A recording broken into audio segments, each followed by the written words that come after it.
With it for me, with my journey though, came a lot of challenge around injury and accidents, and probably my nature. I was pretty impatient. For my father, he lost his social circle from the brain injury. He lost his perspective of being able to be as capable as he used to be, which wasn't really the truth.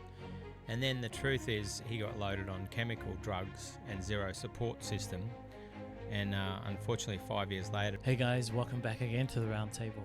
Today I was joined by Leon Christiansen, founder of Rural Mastermind, who shared insights about the work he's doing for the local community. So please stick around to hear his story and the great work he's doing for the community. So without further ado, let's get to it. Hey guys, welcome back to the Round Table. Today I'm here on this beautiful winter morning with a special guest who I'm truly honored to have join me at the Round Table, Leon Christiansen, who will share more about the great work he does for the rural community here in Queensland. But before we dive in, as always, the Round Table symbolizes a safe space where stories are shared, voices heard, and lessons learnt. So, if you're out on a walk or chilling out on your couch, settle in, because every story shared here matters. Leon, welcome to the Round Table. Love it, mate. This is awesome. What a good setting. Thanks for time and the effort here, and giving your energy. That's really cool. So, yeah, blessed to be here, mate. We're very blessed to have such incredible weather, and let's hook in. Okay, cool. And look, I appreciate you squeezing in the time to jump on and kind of educate us about the work that you do. But before we get there, can you just kind of share a little bit about yourself and your background? Yeah, well, that's probably one of the biggest pieces, I suppose, because I grew up with a country environment on a cattle property out west of Roma, northwest of Roma, and it was a good life actually. Started life, I was born in Bundaberg, where we are now, and my family got in. They were always farming and bought a cattle property out there, so we moved out there when I was 5, and you couldn't ask for a better childhood for a young boy, with brothers, learning all the things like machinery, bikes, horses, animals, and responsibility. You know, we had big responsibilities from a young age, so I think that's a good thing. And with it for me, with my journey though, came a lot of challenge around injury and accidents, and probably my nature. I was pretty impatient, also a bit of a rev head. As a kid growing up, loved adrenaline as well. So I loved to go fast and push the limits on everything. And that didn't always work out so well. So, I'd crash a motorbike, come off a horse, all sorts of things like that. And then through life, got a lot more serious, which we'll probably go into later. But like the first car accident I was in was 5 years old, and then there was a lot more car accidents through life, and then some aviation ones later on. Oh, you weren't behind the wheel of the car when you were... Actually, I've never been the driver of the car, but I was in 9 car crashes, and then I was involved in some other things too. I've been in a bus that rolled over and a truck that rolled over. So yeah, just lucky or unlucky, some say, or my best mate calls me the crash test dummy. And the journey's been big, with probably experiences in many areas of life, and I'll probably talk about that and how it shaped me and pushed me into a corner where I had no choice except to learn and grow about myself, or play the victim really, and stay in the system of being sick and unhealthy and toxic and blaming everyone else and everything external. And that sucks to be there. It's not profitable. So when we stay in that victim place, it's impossible to take control of our life, and we all like to be in control, right? Yeah, absolutely. At least think we are. Yeah. So it's been an interesting journey, and 40 plus years of lots of bumps and bruises, but in general I've had a very privileged life, and I've had lots of good things and amazing connections and love and support, good family, and still to this day I have enormous supporters, and obviously some that aren't such good support too, some haters, but that's part of it. So Okay, since you've spoken about the supporters and the haters, before we get there, why don't you just take us back to that journey of where it all began for you, the transformation of what you went through, and what inspired you to start up something that's been so helpful in the community? Thank you. Yeah, well, the concept Rural Masterminds really only came to life in the last 1 to 2 years, even though there's this sort of work I've been doing for maybe 7 years all up. But in a journey, it's been 20 years, since I was quite young, because what happened was right up to 15, I was just a kid, a bush kid doing my thing, fall off a horse, get back on. Grew up with a very tough father who was also very sort of supportive in his own way, but all our dads on the land were pretty hard and expected a lot, I suppose.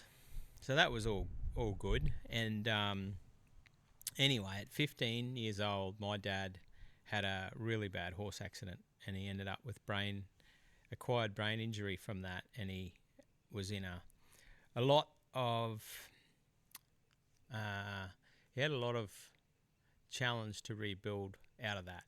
His physical self, he rebuilt himself because he was so determined. I believe he didn't have the right support around his mind. And when I say that, the mind is a very tricky thing. Like, I don't think we'll ever understand fully the workings of a human, full stop. Like, we are complex beings, and that's why our problems can be a little bit complex too. But however, environment I talk of quite a bit, because environment's so strong to shape the human. It shapes everything, like the environment for our soil, the environment for our weather, and when we're talking about a human, we're no different. Like we can go down a path of drugs even if that's not where we're had grown up, just because we get in that environment and so on. So for my father, he lost his social circle from the brain injury because he then wasn't drinking. He lost his perspective of being able to be as capable as he used to be, which wasn't really the truth. And then the truth is he got loaded on chemical drugs and zero support system. And unfortunately, 5 years later, he went into the paddock and shot himself. So that was a monstrous turning point in our life as a family and individually. To receive that news is still something that is etched into my mind forever, and it was a big turning point for me to, unfortunately for a fairly long time, actually go into self-destruction. Probably not intentional, of course, and I logicalised that he did what he had to do because he was not well. But the pain, you can't hide from your pain, and you can't hide from the internals. We try really hard, actually. We do everything to hide and run away from what's going on internally. And unfortunately, it's not possible. I've tried everything that's out there to run away. And now I face it as quick as possible because I've learnt so much around that. The quicker we can face any challenge, meet it head on, the quicker it softens, or the perspective changes, or the situation changes energetically. When that happened, my dad was the leader of our family, the leader of our business, the leader of the farm, and someone we all looked up to and respected, and so did many others. So it probably took away our North Star, our guide, our steering wheel. We had no steering wheel for a long time. And as I believe we're here for experiences, even if they're negative, and then I probably spent 10 years unconsciously creating the same stuff in injury, accident, hardship, and then seeing what I was made of, to see if I was going to leave this planet as well. And there was many times that I did think that I might leave the planet because the pain was so great. from, you know, a broken back in an aviation accident to ruptured bowel, intensive care, on life support. I didn't think that I'd be able to get through any of it actually, but it's just one day at a time, and it's understanding the harnessing of the power of our mind and our belief systems and our ability to believe that we can heal. Because like if you do any true study on the human body, mind, soul, everything regenerates, just like soil, just like nature, just like trees. When you cut a branch off, it'll regrow. However, we're taught to believe that we need something external or a pill, or that we can't heal. But there's been millions of miraculous stories of people healing things that they couldn't supposedly heal. So I went down that road as soon as I started to really get hurt enough that I was in enough pain to realise I needed to find a way. And I started to read and research and look for answers external to the normal system where it keeps you as a victim. Because there is no two ways about it. The system that we currently have, especially in medical systems and our world and society, is heavily victim-based, where we stay in our story and our pain. That's turning, thankfully. And I've still been there, and I still sometimes get in that space because it's a nice little comfortable space to be in. But the reality is, if we, again, stay there, we're giving our power away. And then, on the other hand, we're trying to say we'd like to be in control. It doesn't work. You can't have both. Absolutely. So the pain, on the other side of the pain is the profit, is what I find. Once we chip through whatever's going on in our life, the gold is on the other side of it. And that was hugely my journey for the next, 10, 15 plus years since my father passed away. A year later, after he died, I was in an first aviation crash, just from being gung-ho, rip, tear, bust, where I didn't care about anyone or anything. And it just continued for another 10 years nearly. And there was minor accidents, major ones, and then there was two really big events that sat me or put me in hospital where I couldn't run away anymore. And yeah, look, the first one, I actually hit a power line when I was low level flying, and unconsciously I didn't really feel a lot of that because I was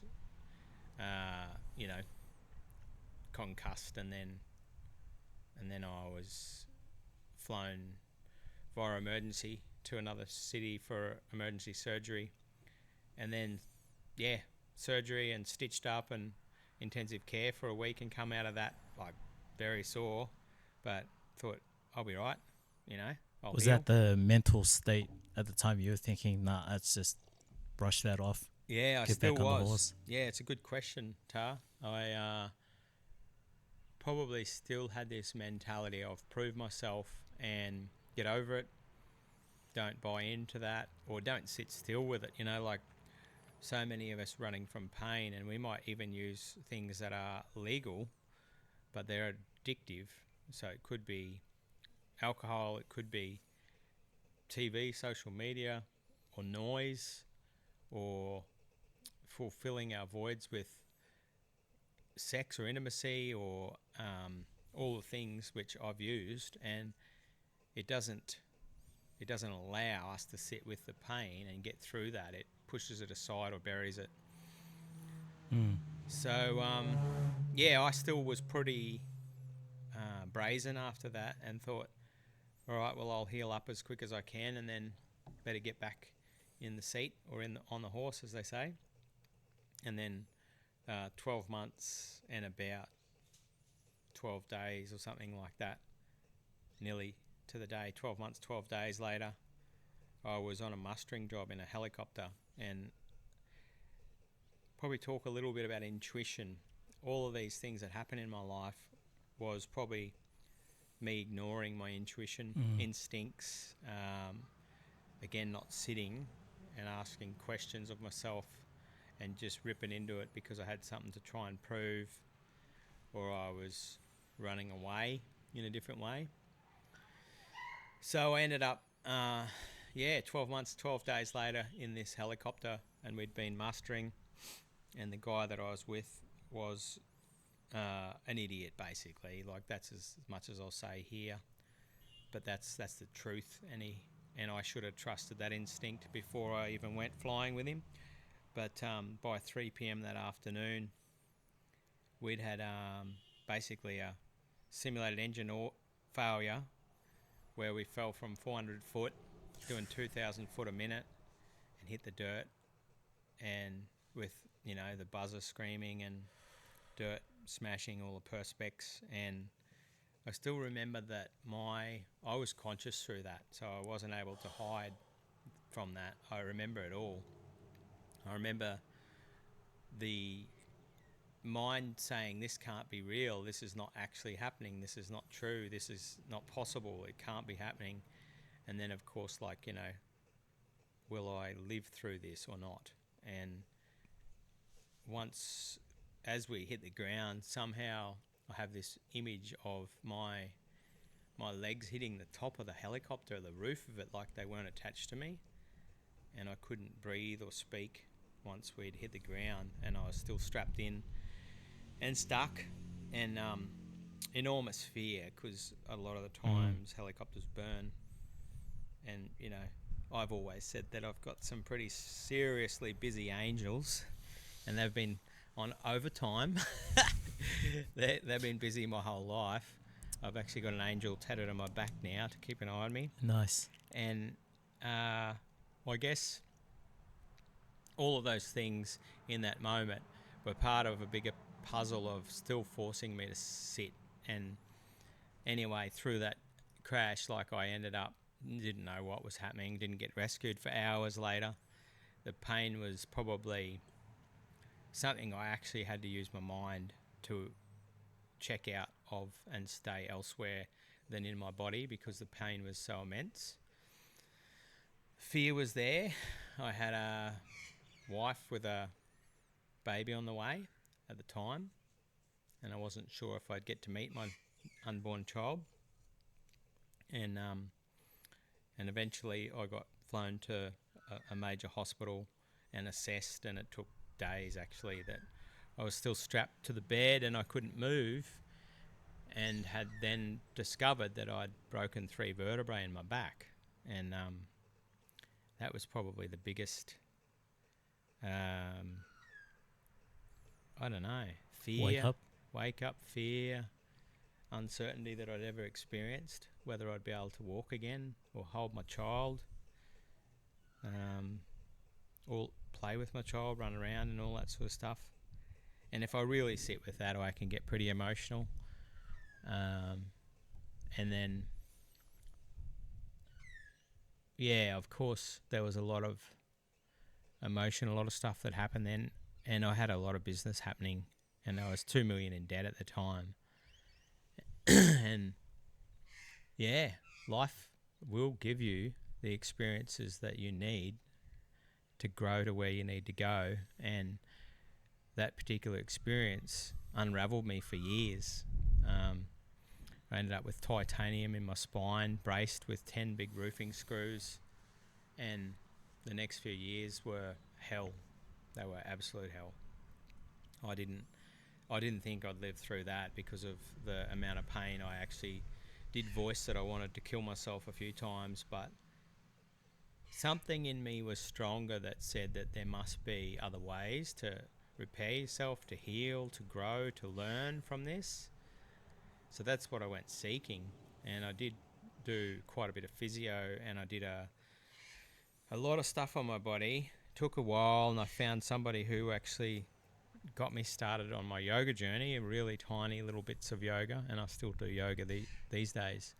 And I am extremely grateful that I'm upright and can use my body, and I'm strongest I've been, actually. Probably it's an ongoing journey. I could probably work a bit harder on that. Well, before you kind of continue to walk us through that journey, first and foremost, sorry for your loss with your old mate. at the same time, with the challenges that you've faced, what were some of those steps that you took to begin to understand what you were going through and work on yourself to improve the areas that you were challenged and struggling with, both Yeah. physically and mentally? It's a really good question, and I think we probably always teach what we needed. So I've thought about that a bit, and because in a healing journey, unfortunately, there's not one size fits all. There's not one thing that just goes, righto, we're sorted and we're all good by tomorrow or next week or next month. And I wish I could say that there was just one thing and it changed my life, and there was things that were stronger than others, but the reality is that it was a puzzle. It was totally a puzzle, and it still sometimes is. And that's not what people want to hear. People want to be able to just fix it immediately and get on with life. So on that, I'll really quickly touch that we need to change our perspective, that the journey is somehow an unreal experience, even if it sucks, because there's always good in it, even when it sucks, right? Like, it can suck, but you can have beautiful support and good friends, or it can suck and you can still have maybe some downtime you wouldn't have got, or you might be able to have some fun experiences along the way, alongside of the suck.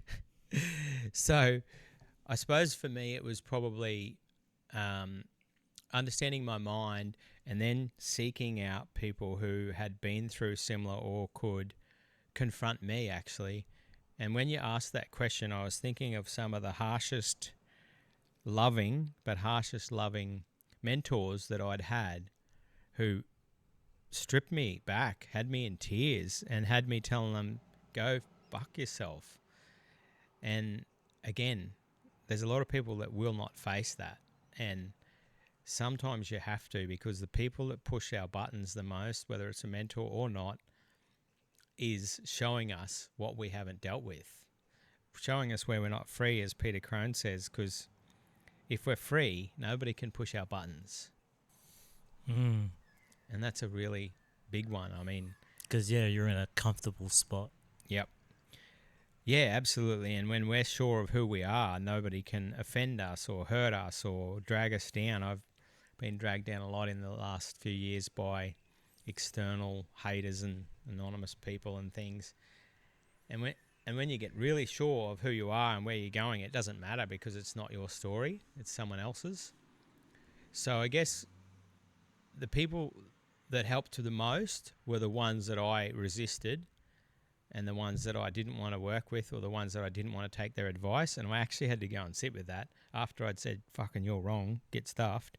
And then after I'd sat with it and gone, righto, how do I accept that? You know, how do I accept that I was sometimes not a good husband? How do I accept that sometimes I used alcohol or sex poorly? How do I accept that that's a piece of me and it's part of the learning, but I don't have to hate myself for that? I have to forgive myself for that, actually. And then I have to realize that I just chose those experiences so I could learn and grow. And if we were taught when we're young men, especially around sexual energy and around who we are as a character, a lot of that would look different. And I wasn't, and that's okay. Like, it's just no one's fault. Nobody else had the tools. Hey guys, thanks again for tuning back in. And if you're finding value in today's show, then please hit that like button, share, and subscribe to the channel so I can continue to reach out to individuals and local charity organizations that are making a huge impact in the community. Again, hit that like button, share, subscribe, as it helps this channel to grow and reach out to more unsung heroes that are making a difference. And so, without further ado, let's get back to it. We still have a very poor model of role models in a lot of our society, and what's harnessed in the media and sports and all those things. So it's not healthy, but we want to fit in with the pack. So we're going to do things that aren't going to suit us, because sometimes we don't have the courage to stand outside that circle. And that's probably the other thing that I've done the last several years, is stand outside circles to see where I want to be personally. And then that other piece is trusting my intuition. And if I was taught that earlier, which I think gets knocked out of us as young boys, because we get taught, get up, sook, don't feel, don't sit with anything, get on with it, work hard, make stuff happen. All those things are good too, but we've got to find that balance, because I feel like we're not taught to sit through things. We're taught to distract and numb. And that's what I did. And I explain it like this. When I was lying in hospital with a broken back, I couldn't run anymore, like physically. Therefore, my mind couldn't run from it either by going back to work or whatever, creating other things to try and fill those voids.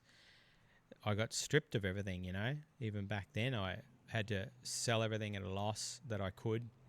And it just was a continuing journey from then. I ended up with a divorce several years after that, learning how to co-parent, living in a bus, you know. It just, it was awesome.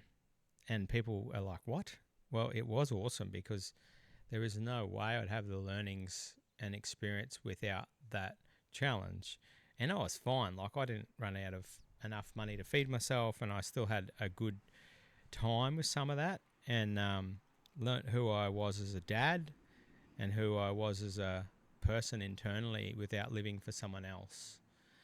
That was probably the biggest one. So there's a lot of pieces to that puzzle, and I think that I still say this to people I work with: the quicker that we can accept something, especially about ourselves, then we can look at whether we want to change it or keep it. And how do we find the tools, tips, or people to support us with that if we're going to, you know, shift some beliefs, shift our reality, because we all have so much gold in us. Yeah. Yeah, absolutely. Like, there's one thing I always think about when I'm dealing with my own situation or a challenge. I look at it in a way where, does this serve me, or is this just a waste of my time? Yeah. That's it. I just keep it simple and then just move on. Well, I love the statement, is it profitable? Because we all want profit, whatever that looks like, whether it's profit in the gym, profit in our business, profit in our relationship. And we're driven, men are driven to create. So that's a good thing. But if we're looking at ourselves and we're really honest, and we get that glass thing that we don't like to look at called a mirror, and we ask that question, like, say I'm holding a lot of resentment towards someone, say I'm angry about a situation, and look, I still do this sometimes, and get angry about a car that was broken last week that I just bought, you know, and I'm like, is this profitable?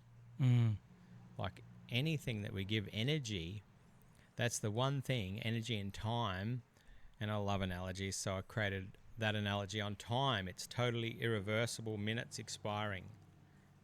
And if we really realize that we're giving away minutes that we can never, ever, ever get back. So how many minutes do we want to give hating? How many minutes do we want to give forcing ourselves to feel like shit because we didn't get something right? And then ask the question, is it profitable? Because if it's not, do something else with the time. Harness giving yourself love or attention, or sitting out in the sun to heal, or going to the beach, or, you know, or creating something that you love, like project-wise, which is what you're doing. So this is so beautiful. I'm actually very inspired, I'm going to mention, by you giving this space, go into so much detail. It's better than I've ever done with the detail, and mate, it's fantastic, and I see your work ethic and heart in it. So mate, it's a credit to you. Appreciate that. Yeah. And that's what we're supposed to do, is actually harness the things that we really love. And I've probably resisted for years what it looks like to help others in the space that I'm in now, because who am I? I'm not some qualified psychologist, and I actually don't aim to be.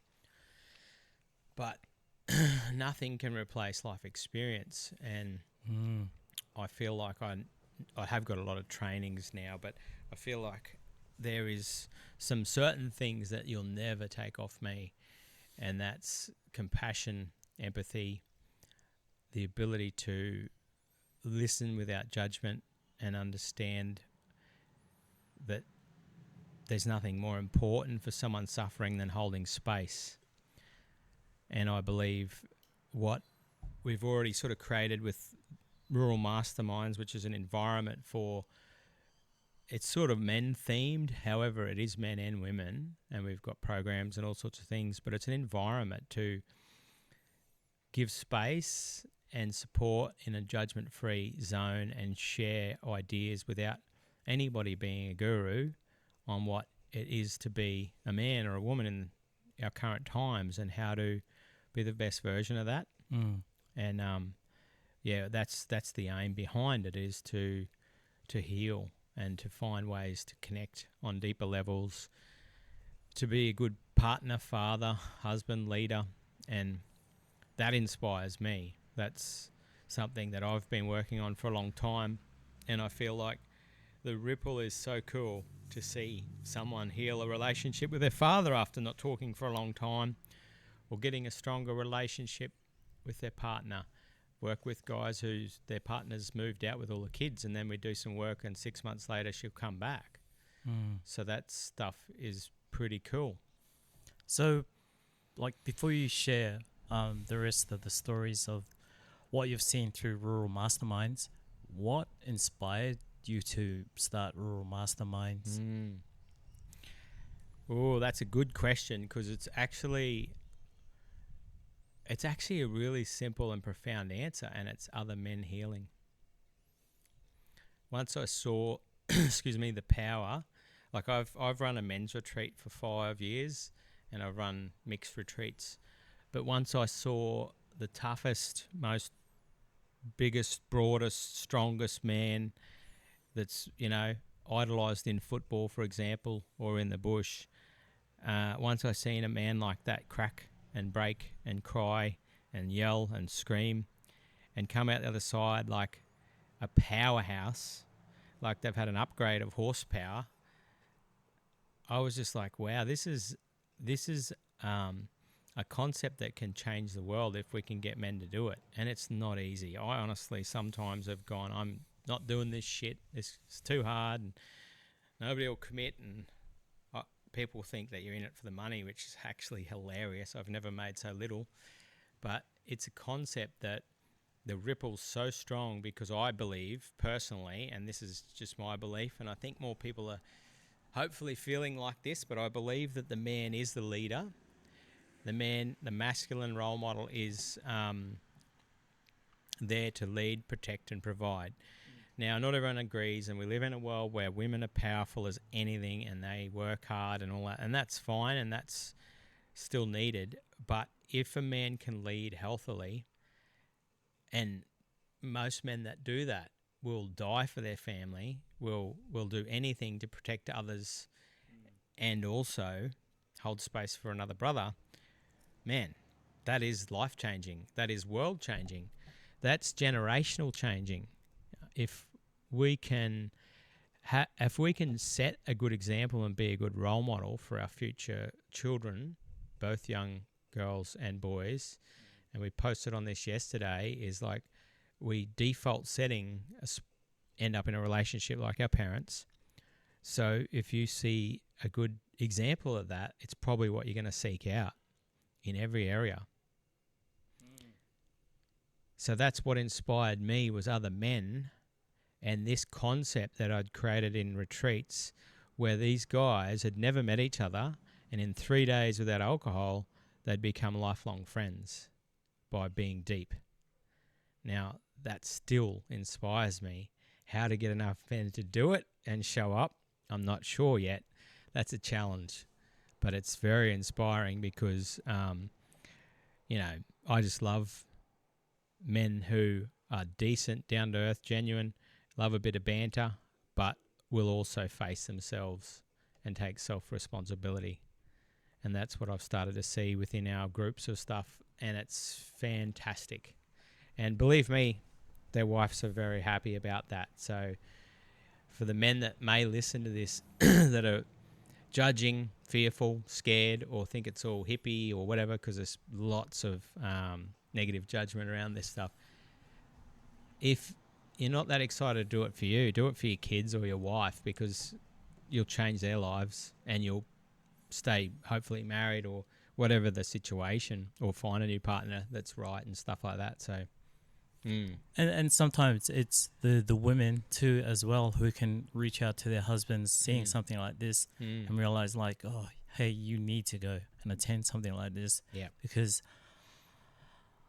I think there's a bit of pressure that men feel like they need to do this, but they're so staunch they don't want to like listen to or be told what to do. And yeah, it is one of the hardest things. I've done a few of the guests that have joined me and shared some of their stories of some of the guys will just come to the door. Yeah, that's right. And then not today. Yeah, I can understand, and I've resisted most of the things that I've gone and learnt and trained. I've resisted them anyway, so it's been quite interesting in that same sense. I do get it, and as men, I think we're very. I'm trying to find a word here. Suspicious. There's a better word, or. That one sounds good to me. Vahilidanu. Suspicious that someone's trying to get us or take our money or rip us off or pull us down, because actually we've been pulled down by so many others. So yeah, we've just got to kind of let go of that and trust our instinct too. Like, I mean, some people doing things out there aren't doing it from the right place. So yeah, we've got to just trust that there's going to be a learning. And also, if you just always use the motto that if you're resisting something, there could be something in it for you anyway. And that's a big one to face. Yeah, absolutely. So with the Rural Mastermind, yeah, what are some of the tools that some of the people can expect to learn from? Yeah. Well, prime example on our Freedom Quest program, which is 10 modules, some of the tools I will list, but it starts with the awareness and denial, like one or the other. Like, denial's first, but then even if we become aware that, okay, there's a flat tire on that trailer, well, what do I do about that? So I've got to kind of find a way to get that sorted. We can stay in the awareness phase for a long time and not take action, and I do that too. So that's okay. That's your journey. Like, you don't have to do anything right now. It's just a matter of whether you want your life to blow up, because it's unfortunately a thing that we see a lot is that people don't do anything till their life blows up or the wife leaves or what the list goes on. Then there's like digging into that childhood stuff, and people get annoyed about that. What would that have to do with anything? Well, when I say I haven't studied psychology, I have studied a lot of versions of it. And there's a blueprint formed in our early years where we become who we are. And it's as simple as that. We form our beliefs, and the whole system gets set up from that framework of childhood. So if we're, not dealing with that little child inside that's still appearing, that little child is probably the one that's fighting with your colleagues. That little child inside you is probably the one fighting with your missus or your husband as well, because it's both men and women. So the inner child stuff, and then the emotional side, because the emotions are perfect. Like, emotions are actually a good thing, and people deny that. And then we dig into the forgiveness piece, which is enormous, and then forming out the other side, like a new version of what we want. Once those emotions are cleaned up, once we've forgiven and we've dealt with the little child, then we sort of form what we want to be in our character to move forward.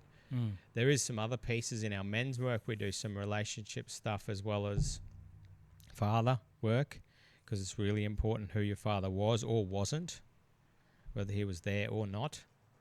Even if he wasn't there, he still had a big impact on your life, even if you never met him. So there's a few things like that. And as I said before, some of the other stuff is the power behind other guys that you resonate with, form friendships with, bounce a question off, because I'm not the guru. It's the concept of Rural Masterminds is a group of people who want to inspire to be better, and that's what I really felt into and I'm happy by, because I want this to outlast me, and I want this to be a movement that changes the way we do things in the bush.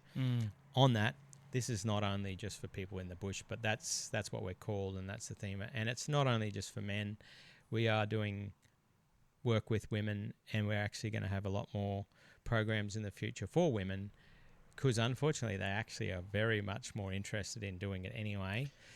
But that's and as you mentioned on it before, you said sometimes a woman might push their husband to do it. That's a good thing. It's not perfect, but it is good, and we've had guys come and do stuff for that reason, and it's been successful. Absolutely, because I have met some of the guys who've shared their stories on how they ended up at a particular men's group was because their wives asked them to, look, there's no harm in just checking it out and seeing if you can benefit from what you get to experience on that night. Because,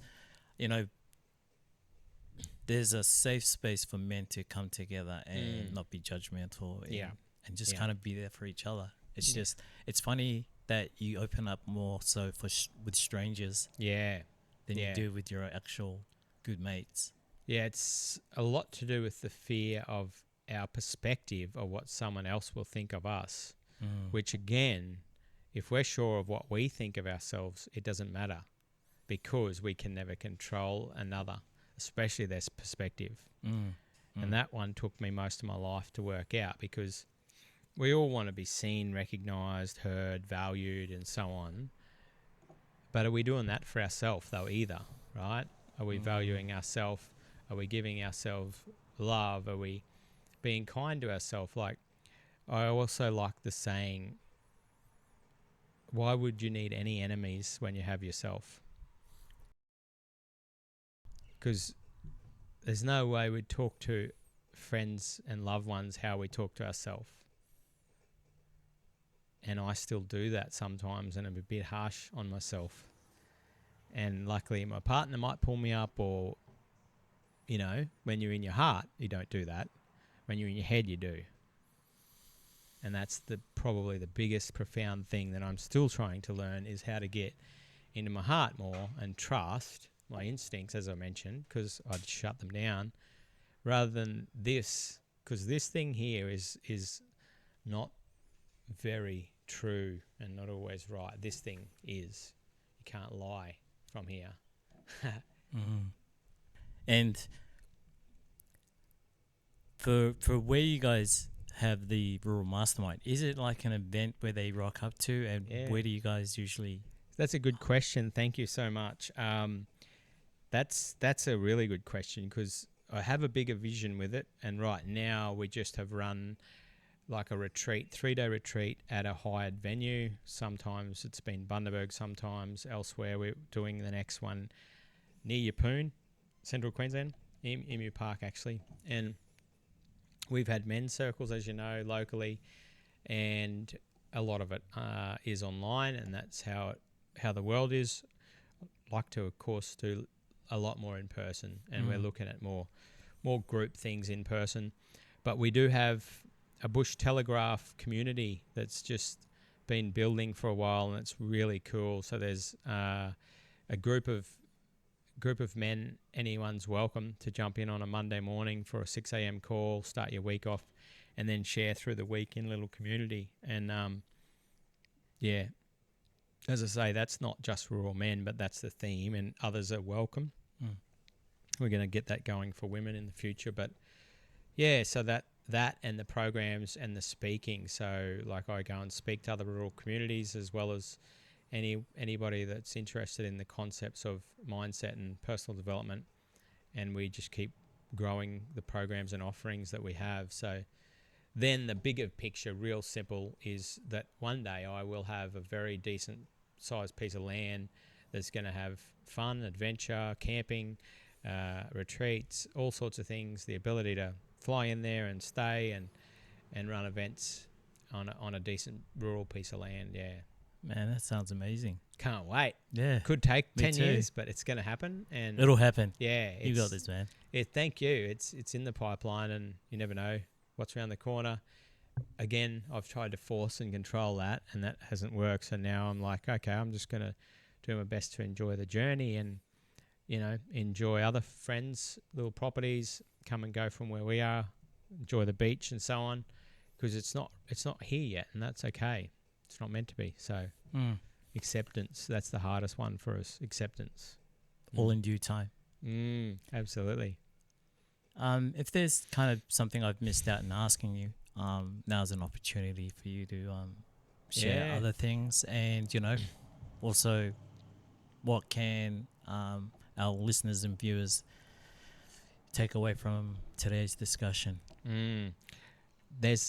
You've asked great questions, and I'm going to be really vulnerable and honest, and there's one thing that I've probably avoided the most, and I think a lot of people do. And if you started to implement this in your life, I think that you'll see change, and it's silence and stillness. Shutting off from the noise, spending time alone in nature, or just spending time alone even in your thoughts to start with, which hopefully will internalize into meditation or being present, getting away from devices as well.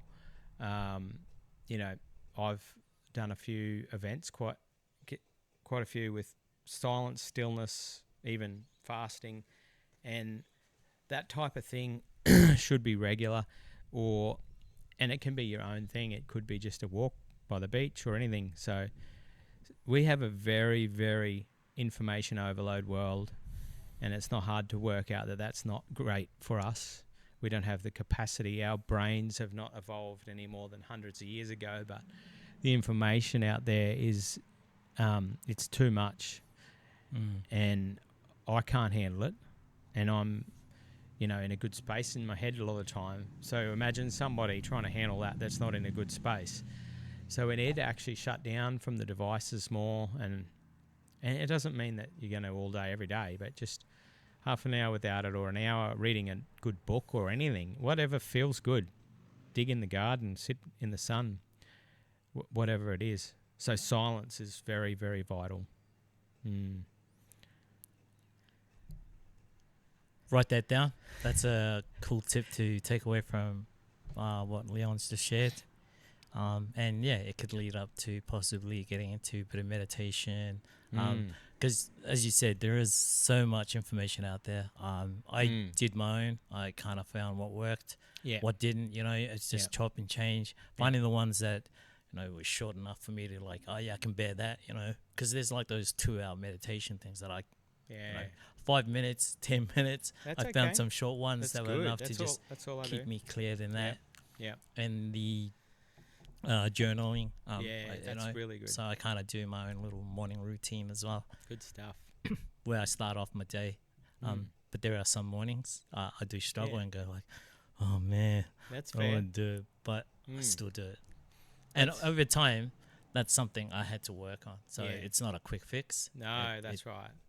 Well, that's the thing, to also see it as a good thing that it's not, because it's like a car that you fall in love with and you really want to look after it and you wash it and service it.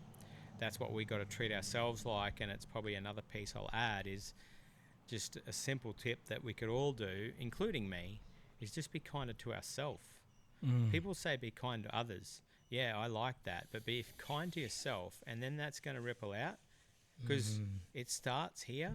And if we are kinder to ourselves, we are going to feel good, and everyone's going to feel that, and they're going to be kinder to our kids and our friends and that. So be kind to others is a statement that's should be secondary. Be kind to yourself first. Absolutely. Because I'm guilty for that too, for not. Same, mate. Same. It's like a harness thing that I don't even understand. I think it's probably because of the conditioning we have in the Western world and comparison and so on that is not great. But if you asked yourself, what could I do that's going to serve me more today? And all that stuff that I'm telling myself, is it going to serve me? Well, we know it's not. But we have to find ways to accept the story, because the story might be, I should be and I haven't and all that, and I should be in this position, or I should be making more or doing this or doing that. And that's not the truth. It's actually not what's happening. So accept what's happening now, right now. Just like me not having my dream property, that's okay, because there's so many blessings to that. You know, I'm not owned by it and busy either, because I can just walk to the beach from where I live. So it's beautiful. Yeah, it's an amazing spot too, man. So appreciate you allowing me to host mate, the show here, man. Good to have you here. It's nice. Yeah. It's such good weather, and Absolutely. yeah, we're so blessed to live where we do. And for me, simple things like gratitude is life-changing as well, because you can have gratitude for lying in a hospital bed. You can have gratitude for being stuck on the couch with a broken leg. You can have gratitude for not having enough money for food, because it can teach you what you need to go out and get. It's not easy, but gratitude will change your life if you did nothing else except that. Okay, before we kind of wrap up, for someone out there that's going through their own personal challenge, what's one piece of advice that you could share with us or for our viewers today? Yeah, I actually did a quick live yesterday on where to now, and I actually want to talk more on that, like outside of this, because I think when we get clouded and everything's a mess here, I've been there too, we don't have a clue which step to take. So I would suggest, I had something just come to me as you asked that. I reckon that it's hope. That's what I reckon. And because I've thought about this with suicide or someone that's in that space, we are fixated that the story we're in now will not change. And if we had any hope or belief that it could look different, and it might be in a year or however long, but if we knew, okay, absolute certain, 365 days from now, it's going to be different. Okay, tomorrow's 364, 363. So we have hope. I think without hope, we're hopeless. We are helpless and hopeless. So we need hope. And we need to understand that everything's cyclical, so it will actually change. And where we are right now, if we're struggling, is not actually going to be the permanent outcome. It's temporary. That's hard. Yeah, absolutely. But absolutely. it's vital, because the slogan that that I created with Rural Masterminds is love, hope, and inspiration. Because we all need more love. Hope is vital to a belief that it could look different. And, you know, really, who doesn't want to be inspired? I think that's a good feeling. Absolutely. Yeah. Well, I suppose before we do wrap up, just for everyone that's interested in wanting to learn more and contact you, how can they get a hold of you and where?